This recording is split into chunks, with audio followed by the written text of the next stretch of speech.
Belum kah? Pinalawas pernah ada takbirnya. Begitu mengangkat kepala, sekarang imamnya sujud, masih hidrang bisa membulikakan kepala lagi tuh. Karena ketidakjelasan itu. Nah, mereka mengatakan jika ada ketidakjelasan itu, maka mereka tidak boleh berjamaah dengan orang itu. Lalu kemudian mereka mentafsir, seandainya jelas terjadi perpindahan imam, maka mereka boleh mengikuti imam itu seapapun jaraknya. Jelas, seandainya jelas.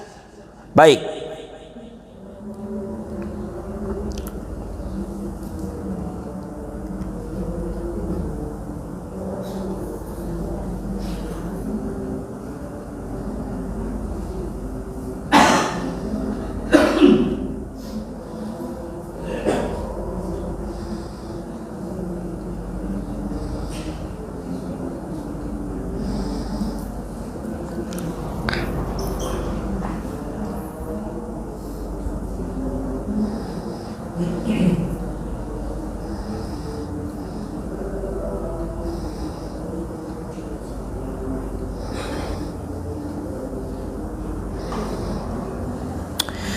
Kesimpulannya, di dalam mazhab Imam Abu Hanifah, perhatikan, karena janji ulun minggu lalu adalah kita membahas tentang perbedaan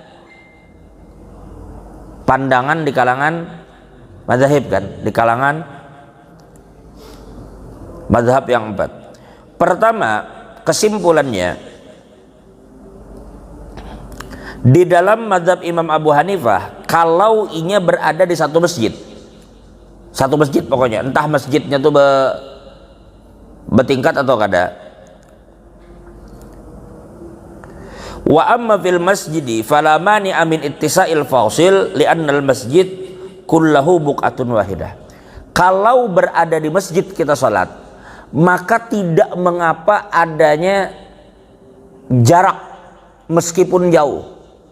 Jadi kita kembali loh, sebelum kita kembali bicara Hanafi, ulun ulang sedikit supaya ingat. Di dalam mazhab Imam Syafi'i, apabila ada orang sholat di masjid, jarak antara saf ketiga dan saf keempat itu terlampau jauh.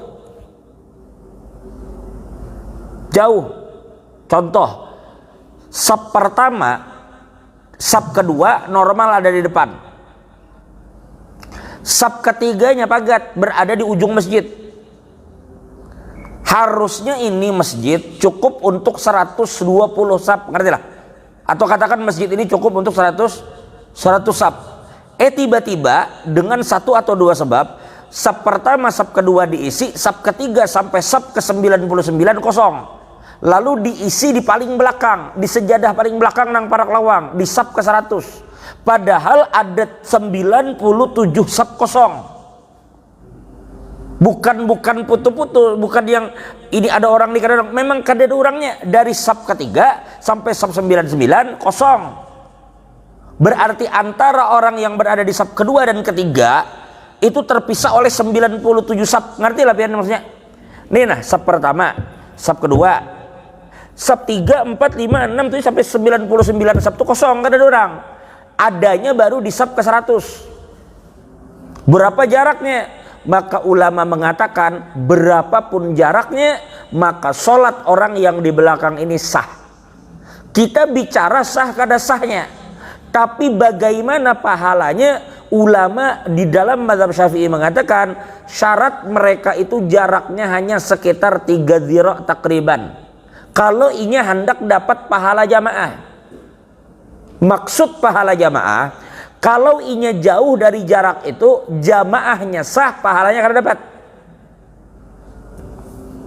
Pahala yang taqarrub tadi. Karena ini dianggap keluar dari makna merapatkan saf baik ke samping atau ke belakang. Karena ulama mengatakan antara saf 1 dan 2 pun harusnya kada terlalu jauh. Kalaupun hendak dijauhkan, maka ulama mengatakan jaraknya antar saf ini sekitar 3 zira'. 1 zira' itu lebih kurang segini, katakan setengah meter. Berarti jarak antar satu saf ke saf kedua itu idealnya sekitar 1,5 meter, atau katakan dijauhkan 2 meter. Nah, jadi wadah kita ini pas aja, karena jarak sajadah ini lebih kurang 120 kah? Ini 120 kah? Hah? Berarti kita masih berada di rentang antara 3 zira'. Karena 3 ziro itu kan 1,5 meter. Sedangkan kita jarak antara saf 1, saf 2 cuma 1,20 cm, lebih kurang.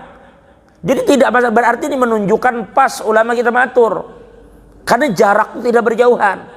Jangan yang saf pertama di sini, saf keduanya tiba-tiba di belakang tiang situ, sehingga antar mereka ini sudah terputus beberapa meter gitu. Sedangkan di dalam mazhab Syafi'i diinginkan di situ jarak mereka ini 3 ziro. Bila hendak tuh 1,5 meter. Kalaupun ada kendala-kendala tertentu, katakan jauhkan sampai 2 meter. Karena itu takriban, bukan tahdidan, lebih kurang. Tapi kalau sampai terlalu jauh, sampai 50, 60, 70, 100 meter ke belakang, kalau kita bicara sah, tapi fadilah jamaah mereka yang dapat. Jadi kan kita bicara sekedar sah-sahannya ya. Kalau saya sah. Seperti pian sembahyang Jumat. Kalau pian datang sembahyang Jumat itu mandi kada mandi sunnah Jumat, imbah tuh berselawar katok, berbaju basket, sah kada sembahyang Jumat pian itu? Selawar katok, baju basket, betopi mbah tuh, sah sembahyang Jumat gitu? Sah sembahyang Jumat? Sah. Jadi kalau yang dibicarakan hanya masalah sah atau kada sah, berbeda pembahasannya dengan antara inya mendapat keafdolan menjaga sunnah Jumat kada. Itu beda kasusnya. Antara imam sama Jumat pakai baju putih dengan baju hirang. Kalau baju hirang itu jangankan baju hirang, imam baju kausin saja kalau. Cuma ada hal-hal yang ingin kita perhatikan dalam Jumat. Nah, itu jujur dalam masalah jarak. Ini yang kita bicarakan kalau itu di dalam masjid tidak ada syarat tertentu terhadap jarak. Nah, kecuali apabila antara saf ini dengan saf berikut terputus di luar masjid. Nah, ini yang kita bicarakan. Bisa dipahami dulu sampai sini? Ulun ulang sekali lagi, selama ini saf masih berada di dalam masjid, maka antar saf ini dan saf berikutnya itu tidak disyaratkan adanya jarak untuk menyatakan sah tidak sahnya jamaah. Berarti kalau saf kedua dan saf ketiga itu terpisah sampai 1 kilo, katakan masjidnya gak ada banar. Ini kita berandai-andai, itu jangan alang-alang supaya pian ngerti. Masjidnya itu lebar mulai sini sampai ke Teluk Lerong. Imbah itu mundurnya jauh ke belakang sampai ke Sambutan. Misalnya, selama itu memang masih berada di satu buk'ah, di satu bangunan, dan ada memang pengantar suara yang bisa memastikan kepada makmum imam sedang begini maka dimanapun jarak antara imam dan makmum selama diketahui perpindahan itu salatnya sah, selama inya fi nafsil buk'ah, selama inya berada di satu bangunan.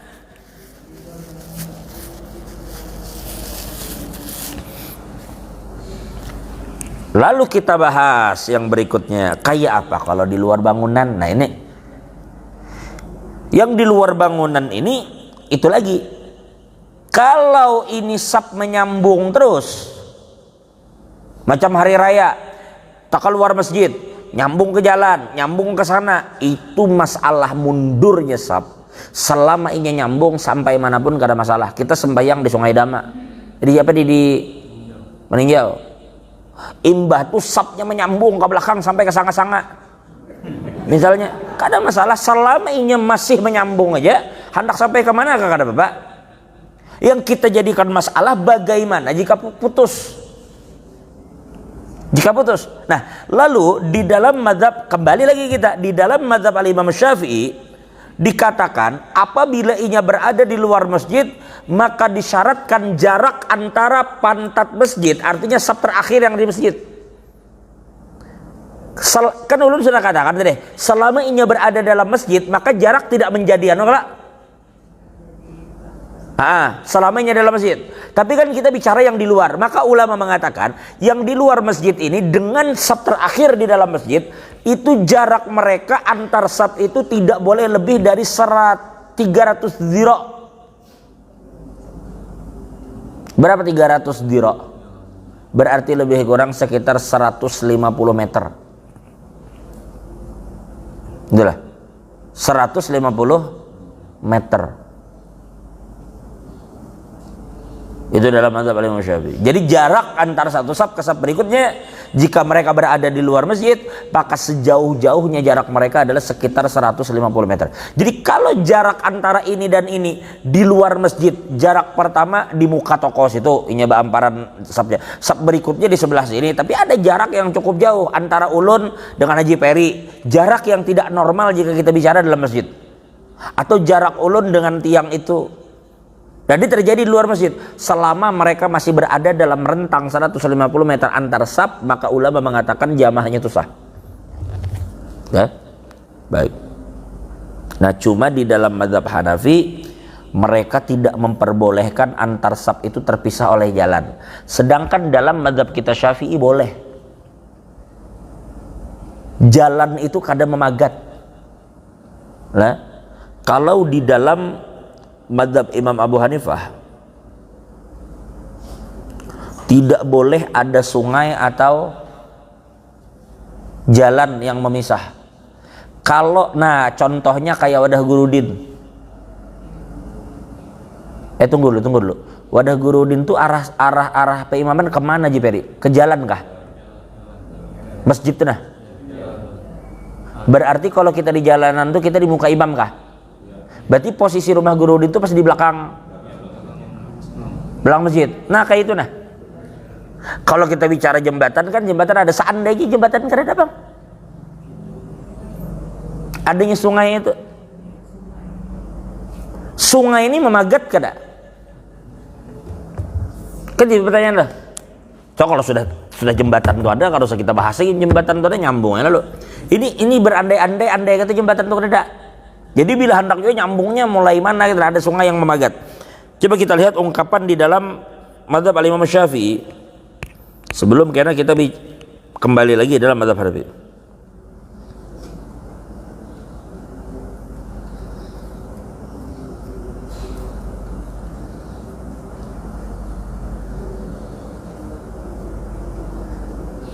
Nah, perhatikan.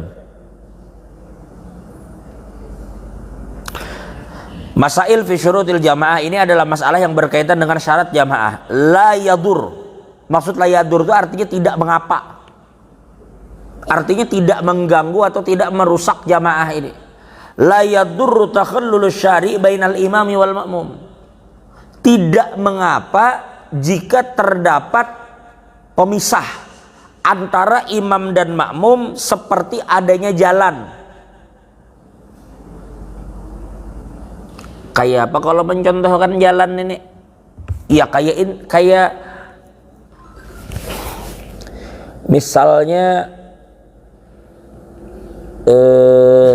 kayak apa gambaran yang mudah lah.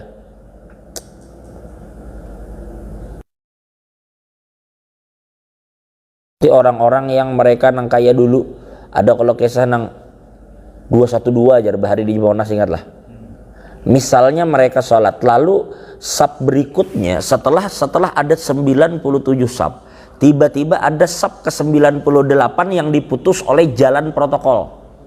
Misal jalan ini 2 jalur lagi, jalan Jakarta kan ada yang pendek, kan ada yang sempit, jalan arah ke sana arah ke sini, yang jarak jalan itu adalah misalnya katakan 20 meter, karena setiap satu jalan itu 10 meter lebar, ada 10 meter. Lalu jalan ini karena mobil-mobil lalu lalang, lalu kada bisa diisi jamaah, sehingga jarak jamaah ini dengan jamaah ini dipisahkan oleh jalan, ngerti lah maksudnya? Maka dengan adanya jalan yang memisah itu tidak menjadikan jamaah itu menjadi tidak sah. Artinya yang di belakang jalan tuh, artinya boleh.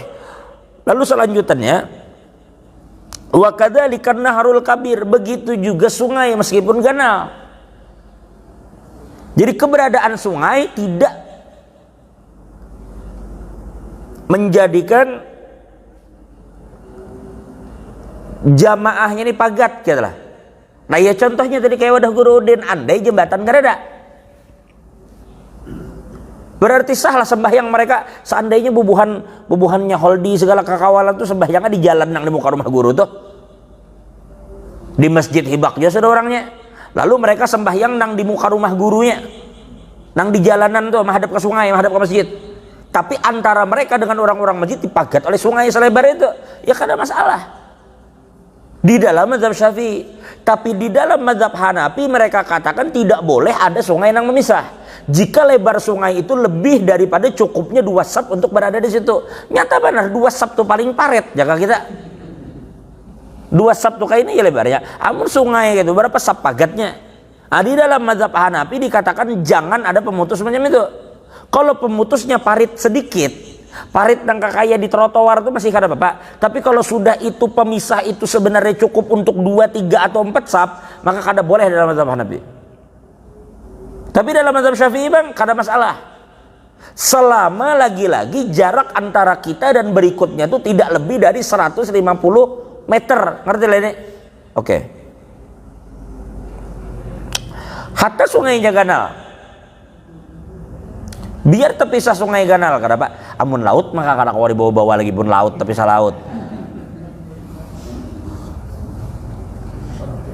Mun laut pemisahnya ada kau dia apa-apai. Contohnya kayak di wadah si siapa Haji Peridang sana Haji Dayat tuh, Haji Alus. Mulai pantai Haji Alus mengompati orang nang balik papan sembahyang. Itu di mana? Mana akal kayak itu caranya? Baik berjamaah seorang di Penajam situ, di Penajam hendak mengompati jamaah orang balik papan. Misalnya atau sebaliknya seorang di balik papan mengompati jamaah orang Penajam, kayak apa kisahnya? Dipisah laut dan singganalan. Amun pemisahnya hanya sungai masih gak ada apa-apa.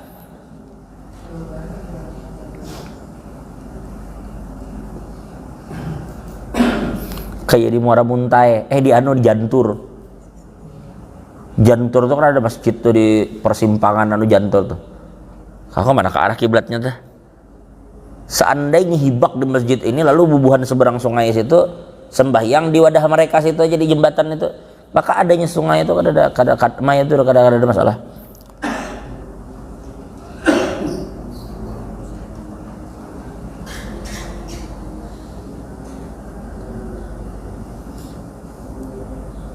Kemudian pulang di dalam mazhab Hanafi ini sekedar menambah pengetahuan pian aja lah. Mazhab Hanafi tidak membolehkan antara sab lelaki dan bebini ini, sab lelaki dan lelaki tahalat bebini. Jadi jangan sampai kita lelaki kemudian bebini kemudian lelaki. Adakah sab begitu? Adalah sab begitu? Bisakah terjadi lelaki bebini itu selang-seling? Mereka mengharuskan perempuan di belakang jangan memutus antara sab lelaki. Kalau bebini ada dan memutus sab lelaki, maka itu akan mempengaruhi sah tidak sahnya sholat orang yang di belakang si bebini tadi.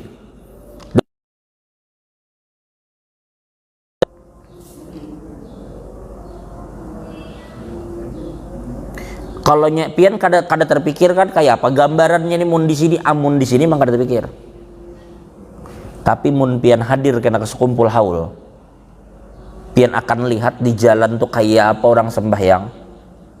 Nang manusia tuh kada kawal lagi diatur lelaki bebini itu di mana andaknya. Atau kayak kita di Masjidil Haram. Jadi Masjidil Haram tuh ada sudah. Kena lelaki anak sini kena bebini, kena belakangan laki, yang selama kumpulan-kumpulannya ada. Nah ini yang di dalam mazhab Abu Hanifah tidak diperkenankan seperti itu. Tetapi di dalam mazhab kita kalau kita bicara sah tidak sahnya jamaah, jamaahnya sah. Meskipun jika memang bisa diatur, tentu perempuan memiliki tempat sendiri. Tapi kalau kita bicara andai harus terjadi seperti itu, kayak di Mekah itu dasar terjadi. Ini lelaki di petawapan awal di dekat Ka'bahnya, karena mundur sedikit di matofnya di tempat tawaf belakang tuh bebini diususkan. Nah di belakang bebini ini di bagian masjid adalah laki lagi. Karena habis lelaki bebini lagi. Karena habis itu lelaki lagi. Jadi mereka punya jalur-jalur sendiri sudah ditentukan oleh mereka di sana. Nah itu kalau di dalam pandangan mazhab kita memang tidak berpengaruh terhadap sah tidak sahnya jamaah. Tapi kalau dalam mazhab Abu Hanifah, ini jaga itu mereka tidak membenarkan jika perempuan memutus antara satu lelaki.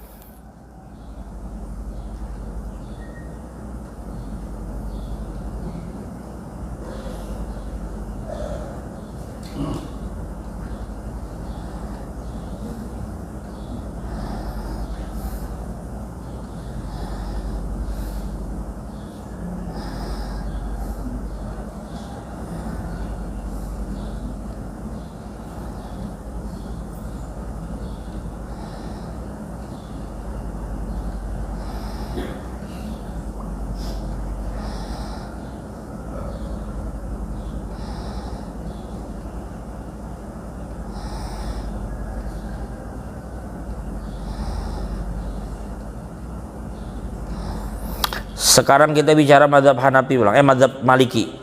Di dalam mazhab Malik, la tasihus salatu fid diyaril lati hawlal masjid. Tidak boleh sembahyang di rumah yang berada di parak masjid. Betul rumah belakang loh. Tidak sah sholat di rumah kalau inya mau umpati orang masjid, maksudnya mau sembahyang sorangan biasa aja. Dalam mazhab Malik deh, tidak boleh inya sholat di rumah yang berada di sekitar masjid. Idza lam tattasilus sufuh, apabila sapnya kada bersambung ke situ. Tapi munsidin, makanya bila kada hendak repot, bila nyata sah, sambungkan aja sap. Suluh orang sembahyang Jumat tuh umpat sembahyang sampai Sabtu tak ke rumah. Jadi seorang kada jauh-jauh lagi turun ke masjid. Di rumah aja lagi.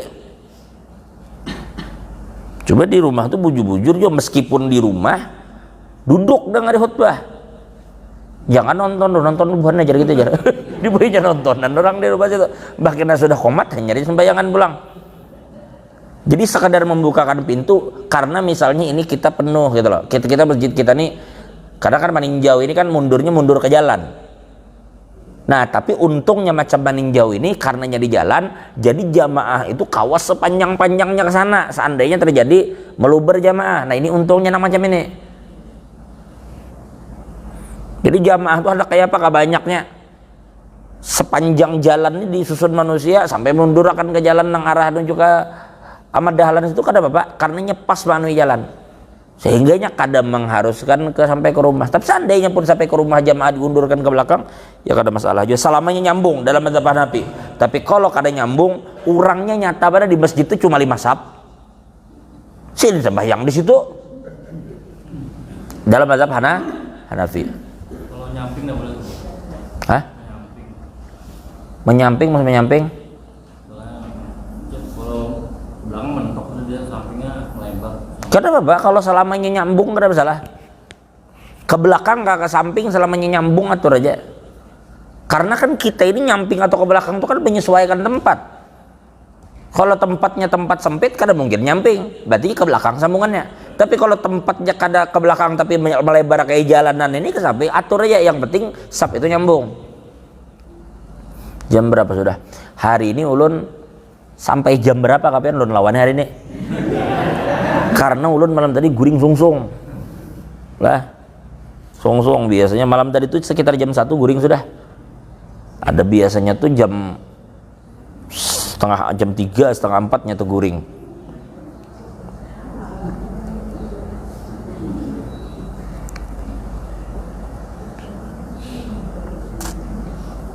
Jadi ini sigar subuh nih. Senang.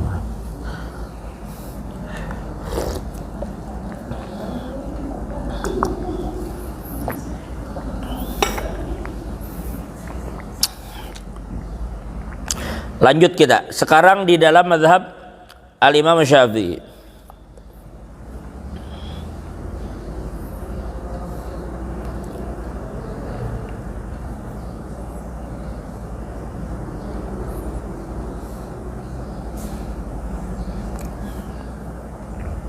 Kita langsung khulasoh aja lah, karena seandainya pianano ulun perlihatkan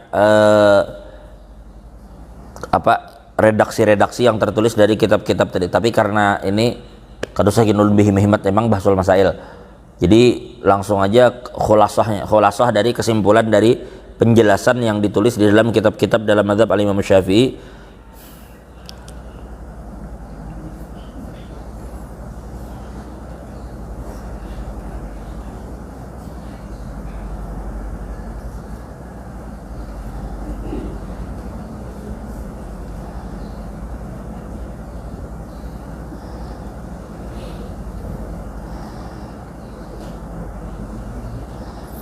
In kana bainal imami wal ma'mum nahrun, seandainya imam dan makmum terpisah sungai, au syari atau jalan, au tariqun, lam yamna' dzalika min sihhatil iqtida, maka itu semua tidak mencegah dari sahnya jamaah.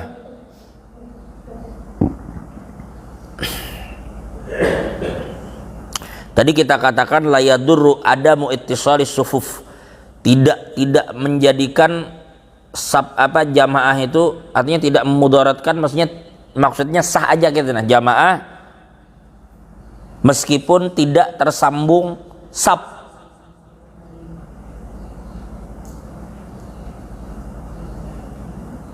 Selama mereka berada di dalam masjid. Wa yadurru dzalika kharijal masjid, dan itu menjadi masalah apabila berada di luar masjid, tapi dengan jarak yang telah kita sebut tadi. Berapa jarak tadi? Kalau luar masjid? Ingatlah. Lebih kurang 150 meter.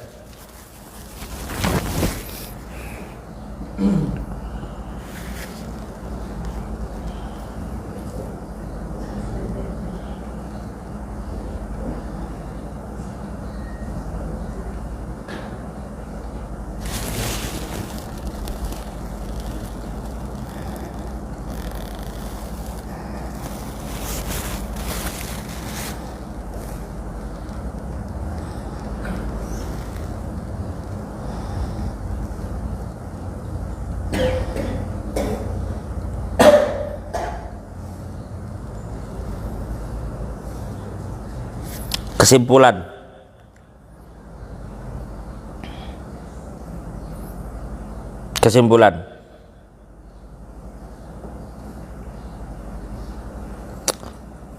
apabila di dalam sholat jamaah kita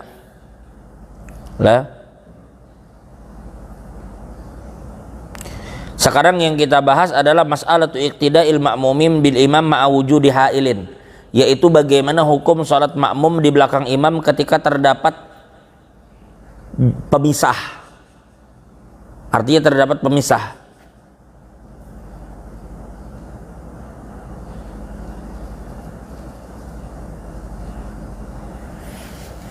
Sedangkan tempatnya tidak jadi satu. Paham lah maksud tempat tidak jadi satu? Yang di luar tadi. Fal bakanu laisa muttahadan ay muttahida.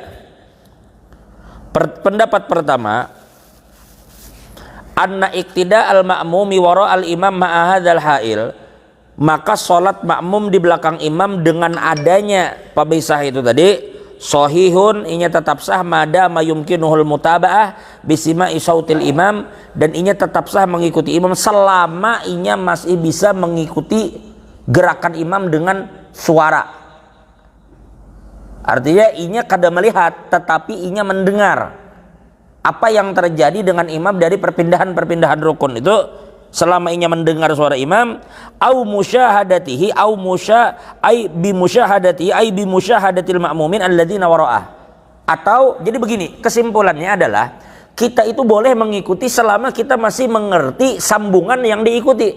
Kalau kita kada tahu apa yang terjadi di dalam kan kita bingung. Jadi untuk mengetahui itu ada beberapa pilihan. Bisima isautil imam, mendengar suara imam langsung dengan adanya pengeras suara, atau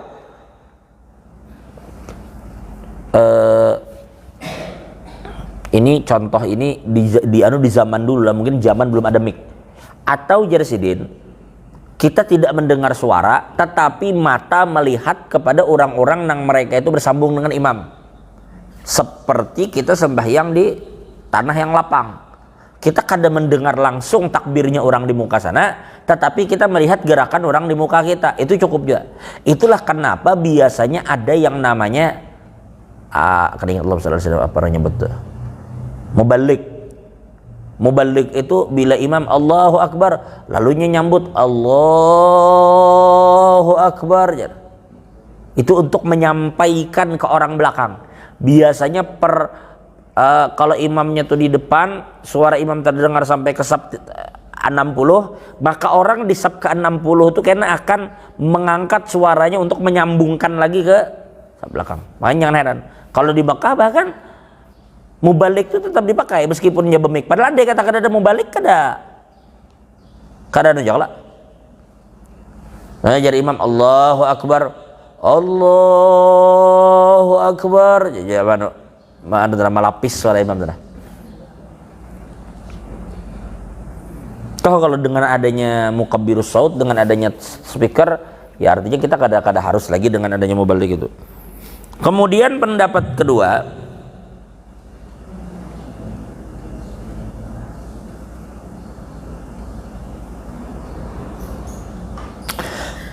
kedua, hadzal ha'il, ini jarak, ini pasil tadi, yamna usihatul i'timam, ini akan mencegah sahnya jamaah. Wa qala hadzal ahnaf, dan ini adalah pendapat dalam mazhab Abu Hanifah.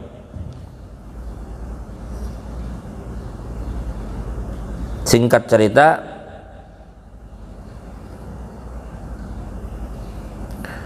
setelah ulama melakukan tarjih,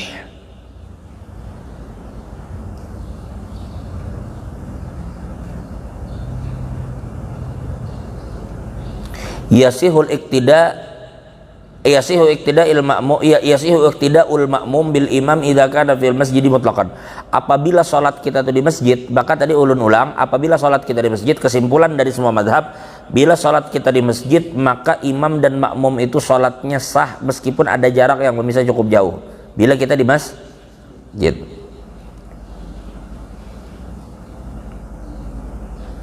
Kita kadang-kadang ngurus inya melihat imam kah, kadang melihat imam kah. Yang penting inya tahu.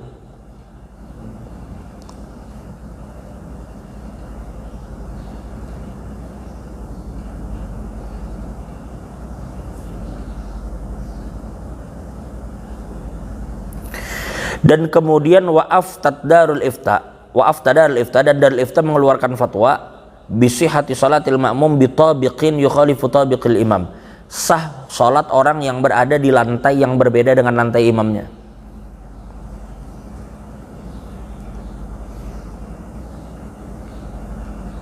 Fal ibrah bi'adamil ishtibah wa ala hadha sahal iktida fil masakin al muttasilah bil masjid. Oh, ajib. Bil masakin al muttasilah bil masjidil haram wa abwab min kharijihi idza lam yashtabih halul imam alaihim lisima'in aw ru'yatin aw lam yatakhallal illa al jidar. Jadi bahkan di sini dikatakan wa qala Ibnu Abidin wa ala hadza amalun nas bi Makkah. Fa innal imam yaqifu fi maqami Ibrahim wa ba'dun nas wara al-Ka'bah min al-janib al-akhar wa bainahum wa bainal imam al-Ka'bah wa lam yamna'hum ahadun an dzalik. Jadi bahkan di Mekah itu masakin maksudnya tempat-tempat tinggal, sah ujar sidin salat orang yang berada di penginapan yang ada di sekitar Masjidil Haram itu. Berarti yang kita contohkan kemarin, contohnya nang kayak orang nang sembahyang di Pulmen Zamzam, orang sembahyang yang Darul Iman. Makanya urus sudah katakan ke pian, mudahan kau bahaji berarti insyaallah. Kalau pian kebetulan tidurnya di hotel-hotel bintang 5, apakah itu di Darut Tauhid, apakah itu berada di Burj Sa'ah, di gedung yang Zamzam itu, atau di Sofwah yang ada Darul Iman, atau di Hilton, mereka setiap hotel itu punya masjid. Maksud masjid mereka ini adalah mereka di hotel itu memiliki satu ruangan yang sangat besar. Ganal, dasar ganal. Mungkin iya selebar anu tuh loh, selebar anu hotel tuh. Ganal, bukan ada apa-apanya, jauh ganal benar. Yang itu mereka siapkan dindingnya itu kaca. Ketika kita datang ke masjid itu kita akan dapati akan ada ribuan orang salat di situ, tetapi mereka tuh ada imam. Nah, di mana imamnya? Imamnya ya imam Masjidil Haram. Ngerti lah. Umpama yang memberikan pian gambaran mudah tuh kayak apalah? Al-Ma'ruf tuh misalnya Masjidil Haramnya, inya sholat mulai lembus itu udah di gedung lembus. Padahal imamnya di Al-Ma'ruf, inya di gedung lembus. Kada keluar dari lembus, di dalam lembus. Coba dalam lembus itu disiapkan satu ruang besar yang mereka itu dindingnya itu kaca, melihat ke arah Masjidil Haram, piunya ke sana. Dan inya langsung di setiap, oh di situ tuh jangankan di masjidnya, hatta di kamarnya aja ada speaker. Apa yang terjadi dengan imam di Masjidil Haram kita dengar semuanya dari speaker itu. Lalu sholatlah kita di situ. Nah ini maksudnya masakin. ia berada di tempat-tempat menginap yang langsung berdekatan dengan Masjidil Haram tadi. Nah ini sah di situ, itu sah.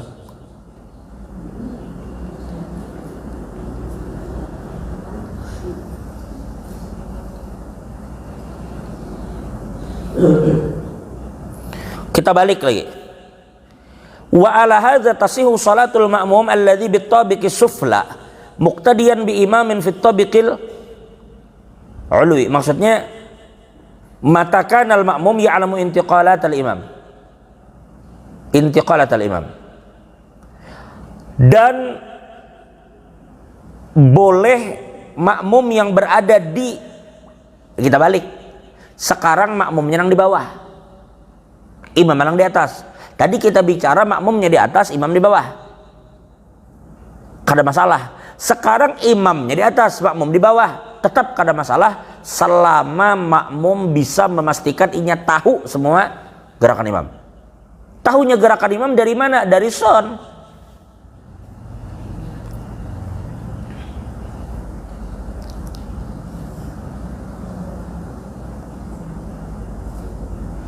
Cuma timbul pertanyaan ulang.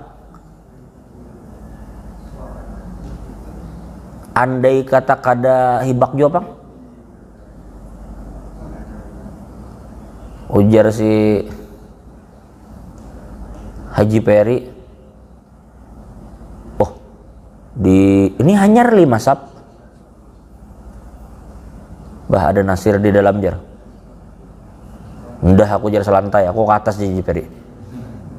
Lalu Haji Peri membawai orang beri babak 6 ke atas. Di atas itu kada hibak di sini, ya sah aja.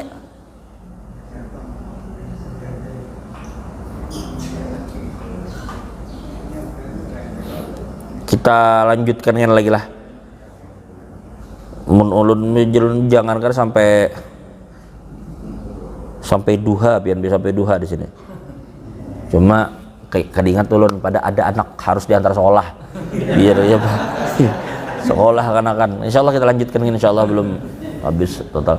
Allah mampuni dosa kita, Allah tutup segala kekurangan kita. Ya Allah dengan rahmat yang luas, seperti Allah kumpulkan surganya. Allah la hadhihi niyyah ala kulli man nawal hadratin nabi al-fatihah. Amin ya Allah rabbal alamin. Alhamdulillah wassalamu ala asyrafil mursalin sayyidina wa syafiina maulana Muhammadin wa ala alihi. Allahumma salli ala Muhammadin wa ala alihi barakatuh.